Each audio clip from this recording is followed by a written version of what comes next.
Bonjour à tous et bienvenue pour ce rapport d'activité. Nous aborderons les grands dossiers et les actions menées par votre syndicat tout au long de l'année 2012. Commençons, sans plus tarder, cette rétrospective.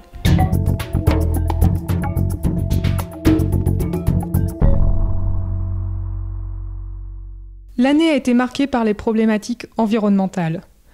Tout d'abord par le classement de 27 communes du Perche en zone vulnérable, dont la teneur en nitrate présent dans leurs eaux est inférieure à 50 mg par litre. Malgré de nombreuses actions syndicales et réunions, l'administration est restée sourde face aux arguments apportés par la profession agricole. En effet, rappelons-nous de la manifestation qui a eu lieu à Orléans le 10 septembre, où une tonne de confettis symbolisant toute la paperasse administrative a été déversée sur l'Adréal. Retour sur l'événement en images. Le taux de nitrate qui dépend non seulement de la qualité de l'eau, mais qui dépend aussi de l'agence sur laquelle on travaille. Oui, l'agence Loire-Bretagne a pris le taux le plus bas, qui est complètement différent. On est à 11,5 ici, quand on est 20 en Picardie, quand on est à 50 à Dour-Garonne. Voilà les incohérences que nous sommes venus dénoncer. J'ai commencé à organiser cette manif, on m'a dit vous n'allez pas venir avec du lisier. Ben non, on va pas venir avec du lisier, on est en zone vulnérable. Il nous faudrait au moins 3 mois pour faire le plan d'épandage. Donc c'est trop tard. Par contre, on a autre chose. On a pris la directive nitrate de chacun des départements. On a pris, tiens Dominique si tu veux bien, on a pris effectivement toutes les réglementations, le schéma régional climat air énergie, le schéma régional, je sais plus, de l'eau, enfin bref, on a pris tout ce qui nous arrive chez nous, tout ce qu'on doit connaître par cœur, et puis on a fait ce qu'on aurait dû faire depuis très longtemps, c'est-à-dire qu'on l'a passé au broyeur.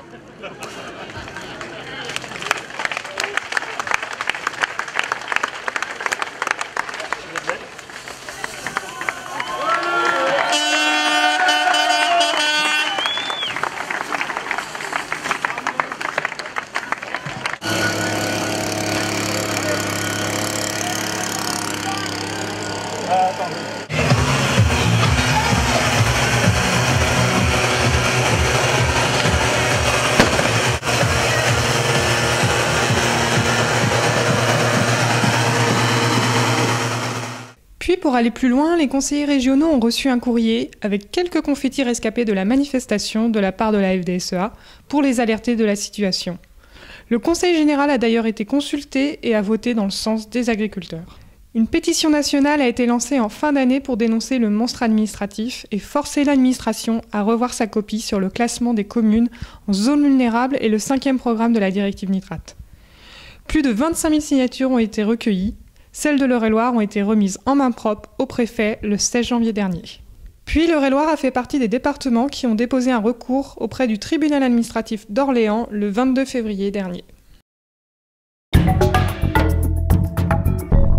La FDSEA a également effectué une série d'actions pour sensibiliser les élus et l'administration, comme l'organisation d'une visite d'exploitation chez Jean-Luc David, agriculteur sur le canton de Maintenon, à l'occasion de l'accueil du nouveau préfet, M. Martin. L'environnement et ses contraintes administratives étaient à l'ordre du jour, tout comme le foncier, que nous aborderons par la suite. Il y a eu aussi l'organisation de rencontres entre les candidats aux élections législatives et les agriculteurs, dans chaque circonscription, justement pour permettre d'échanger sur leurs problématiques. L'année a également été marquée par le passage du taux de SET de 3 à 4%, malgré une demande forte de rester à 3%.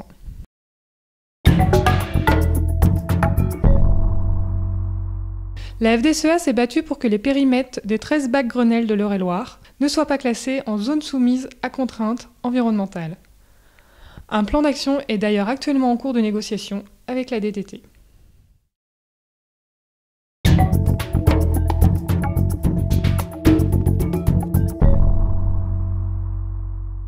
Du côté des grandes cultures, des producteurs de la section des pommes de terre se sont réunis le 11 janvier dernier pour échanger sur la problématique importante du plan. Savoir comment le conserver, le traiter et la marche à suivre en cas de litige.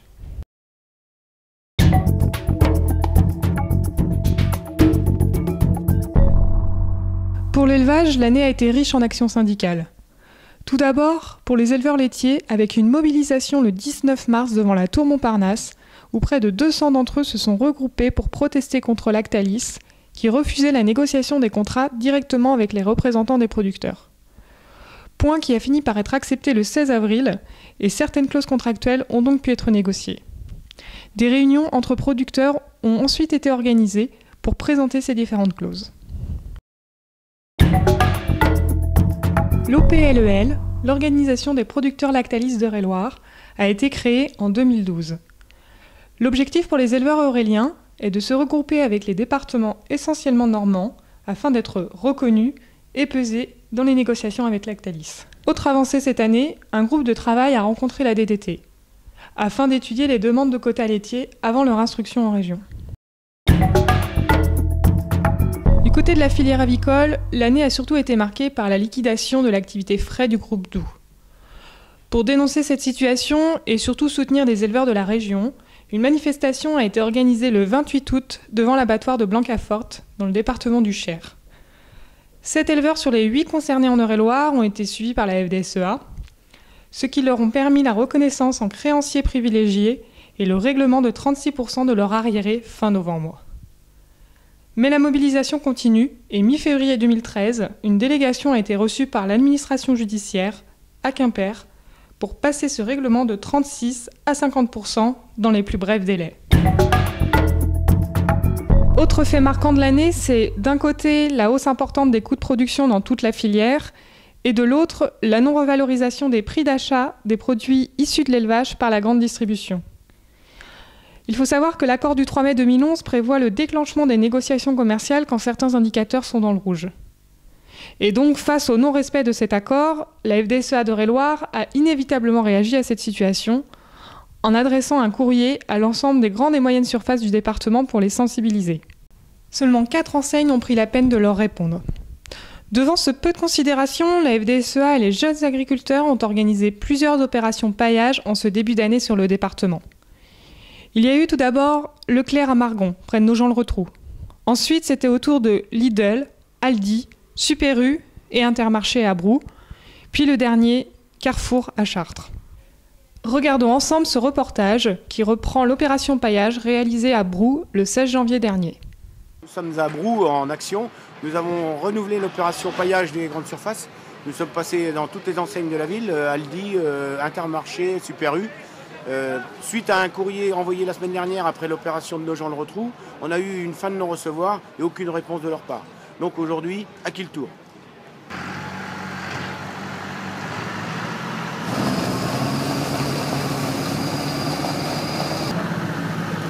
Ces actions se sont d'ailleurs propagées dans toute la région centre, ce qui a permis une rencontre entre la direction régionale de l'agriculture et la grande distribution il y a quelques semaines.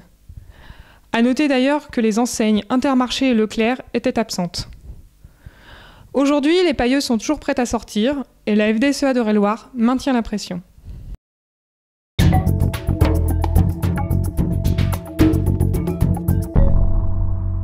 La disparition des terres agricoles est un sujet qui préoccupe la FDSEA. Durant toute l'année, elle a œuvré auprès des collectivités locales pour clarifier leur politique sur la consommation du foncier. En plus de la commission départementale de consommation des espaces agricoles qui se réunit tous les mois, il y a eu plusieurs réunions d'organisées, comme celle récemment avec le Conseil général et celle avec Jean-Pierre Gorge, président de Chartres Métropole, en octobre dernier, où il a été décidé de mettre en place un groupe de travail commun pour aborder le sujet fâcheux du prix des terres. Suite au mécontentement dû aux positions de la SAFER, la FDSEA a provoqué une rencontre début 2012 avec le président du comité régional et le président du comité national afin de clarifier leur fonctionnement. Le futur tracé de l'autoroute A154 a été dévoilé en décembre 2012.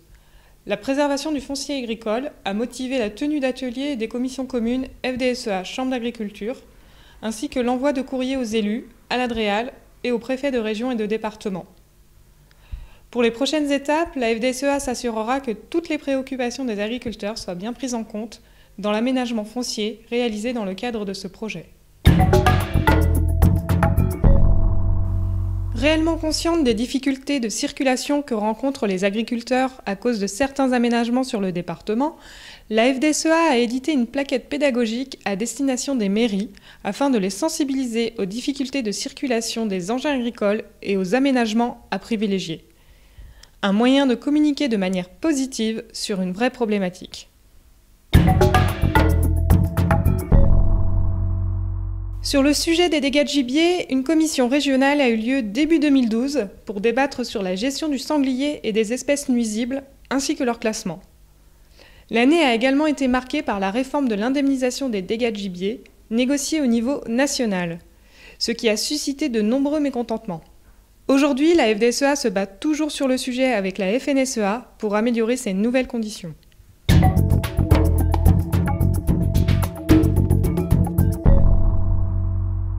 L'année a également été rythmée par la campagne électorale pour le renouvellement des membres de la Chambre d'agriculture. Une liste commune FDSEA-JA est menée par Éric Thirouin et Thibaut Guillou. Une équipe soudée et compétente réunie autour de 6 priorités. Le conseil et l'agronomie, l'environnement, l'élevage, l'installation et la transmission, la formation et enfin le foncier. Les candidats sont allés à la rencontre des agriculteurs du département en effectuant des réunions publiques dans chacun des cantons.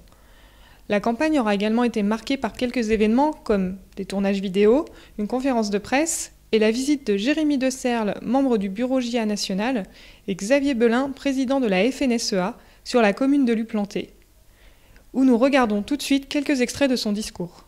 Moi je retiens trois éléments de cette campagne. Le premier, d'abord une grosse mobilisation partout. Et c'est plutôt rassurant, mais une mobilisation où les agriculteurs sont venus nous dire 2 choses. D'abord, ne soyez pas des marchands de rêves ou des marchands de faux espoirs, ne soyez pas non plus des marchands de pessimisme, tenez un discours de vérité. Et je crois qu'il y a une profonde attente aujourd'hui d'un discours de vérité. Dit autrement, il y a une attente forte d'identifier les sujets, les leviers sur lesquels nous pouvons agir, à la fois évidemment syndicalement parlant, mais aussi en termes de co-responsabilité, aussi de ce scrutin dont dépendra notre capacité justement à peser sur un certain nombre de choix et d'orientations. Une campagne qui aura valu une belle victoire à la liste FDSEA-JA avec près de 60% des suffrages. Elle occupera donc 17 sièges sur les 21 destinés aux chefs d'exploitation. Du côté des anciens exploitants, la liste FDSEA a remporté un franc succès avec 69,1% des voix, de même pour la liste commune des propriétaires FDSEA-SDPPR qui a obtenu près de 80% des voix.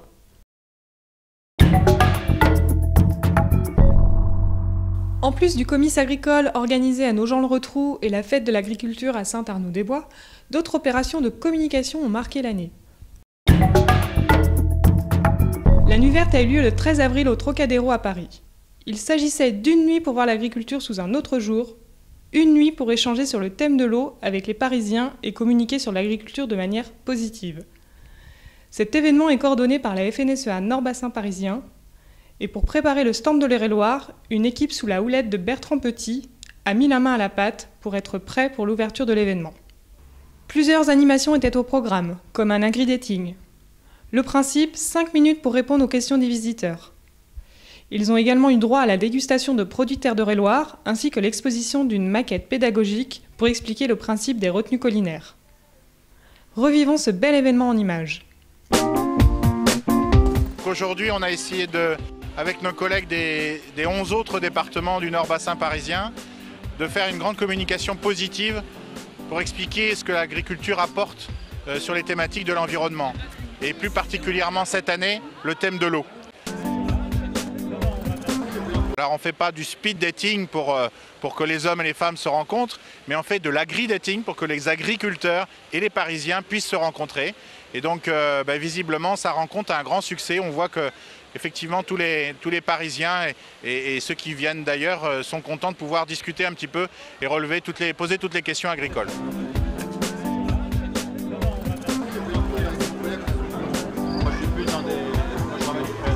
Une manifestation qui a remporté un franc succès et qui sera reconduite en mai 2014.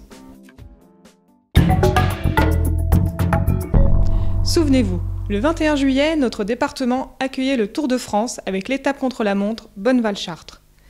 Cet événement tant attendu a permis à la FDSEA d'Eure-et-Loir de participer à un concours national, Les agriculteurs aiment le Tour, dont le but était de réaliser une fresque végétale tout en mettant en scène les produits locaux et des sourires. Les adhérents des cantons d'Illier-Combray et Bonneval ont œuvré près d'1 mois et demi pour que tout soit prêt à temps. Écoutons Xavier Bayot, l'agriculteur qui a accepté de mettre à disposition sa parcelle. Mais moi, on m'a dit qu'il y avait quelque chose à voir ici, mais moi, je vois rien au sol. Effectivement, lorsqu'on est au sol, on ne voit rien. Tout l'intérêt, c'est de pouvoir voir la fresque végétale qui a été dessinée de l'hélicoptère qui va passer pour suivre les coureurs. Et en effet, les gens, quand ils arrivent, ils disent « Elle est où cette cathédrale ?» On en entend parler partout, on en voit quelques photos, mais elle n'est pas là. Et elle a été dessinée ici, juste derrière nous. Voilà, alors qu'est-ce qu'on voit? Il y a une cathédrale, il y a autre chose? Il y a une cathédrale, il y a le symbole de la région de la Beauce avec la baguette de pain. Et il y a 2 smileys, un qui fait un grand sourire au public et puis un autre qui mange la baguette de pain. Voilà le symbole.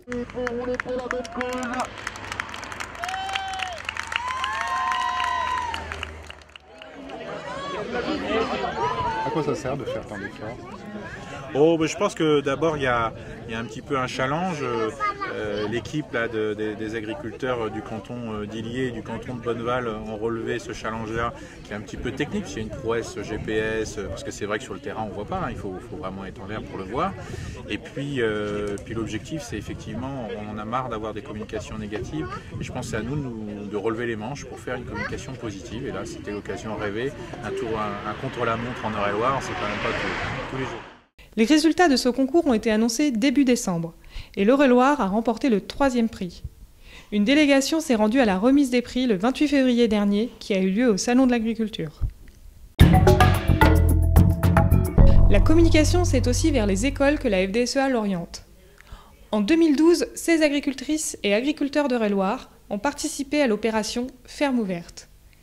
Une dizaine de classes ont pu bénéficier de visites pédagogiques chez ces exploitants et participer au concours Reportage sur une ferme. C'est l'école Saint-Pierre-Saint-Paul de Dreux qui a remporté un atelier culinaire avec le chef Romaric Renaud et une visite aux grottes du Foulon à Châteaudun. À l'initiative des FDSEA d'Eure-et-Loir et de la Mayenne, un projet d'échange a vu le jour en 2012. En effet, depuis l'opération paille de 2011, les 2 FDSEA ont réfléchi ensemble à la mise en place d'un partenariat entre céréaliers et éleveurs, dans le cadre d'un échange de paille contre du compost. Pour cette première édition expérimentale, une dizaine d'agriculteurs étaient concernés. Au total, cette opération aura permis d'échanger 337 tonnes de compost contre son équivalent en paille.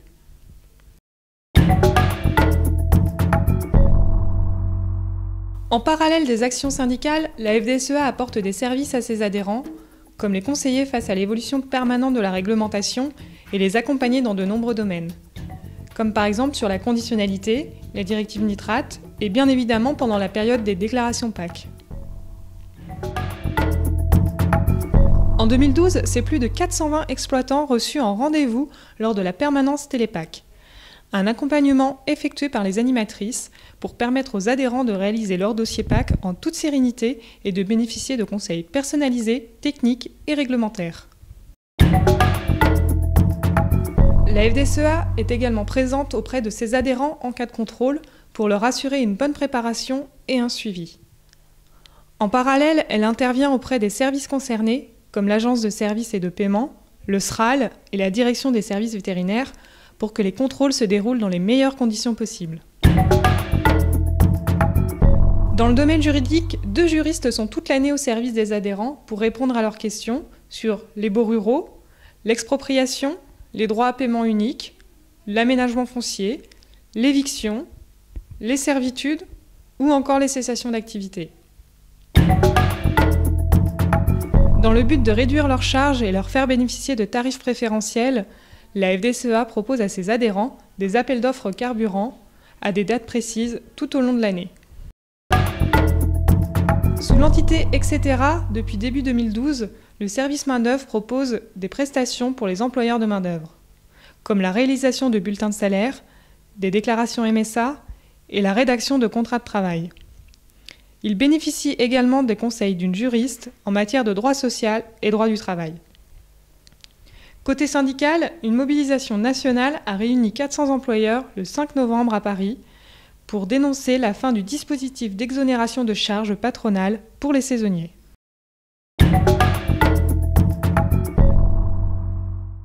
Vous l'aurez compris, la FDSEA, ce sont des services et actions tournés vers les adhérents, mais le dynamisme de la fédération tient pour beaucoup des hommes et femmes qui la composent. Avec des échanges efficaces et une bonne dose de convivialité, voilà ce qui fait la réussite d'une fédé. Chaque section et commission ont été actives tout au long de l'année. Voici pour finir, en images, une sélection de leurs meilleurs moments.